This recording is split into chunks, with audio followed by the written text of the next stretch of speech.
ของอ้าย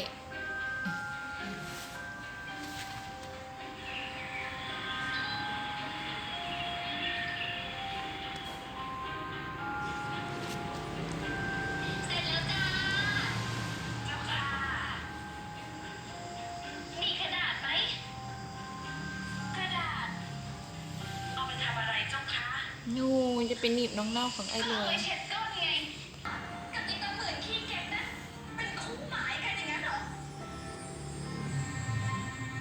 นู่นอย่าไปกวนไอ้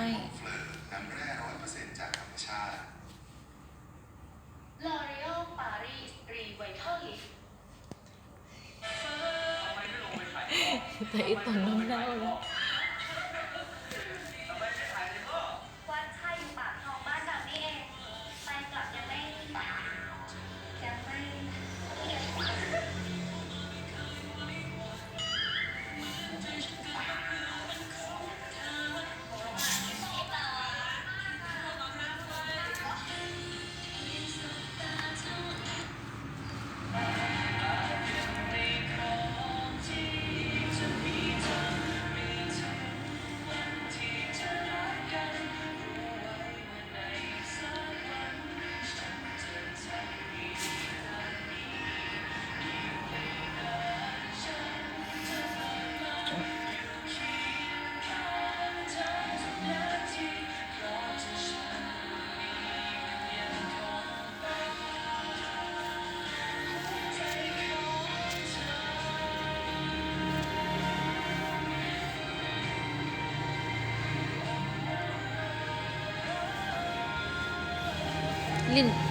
ลินเน่ขอลินเน่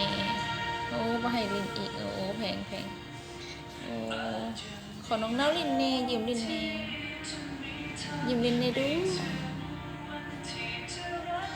ยิ้มลินเน่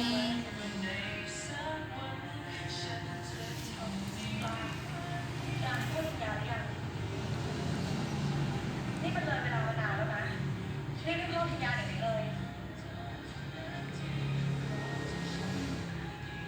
ถ้าฉันเสร็จงานแล้วเดี๋ยวฉันรีบกลับไปนู่อย่ากวนเราอันนั้นน้องเน่าของอ้ายได้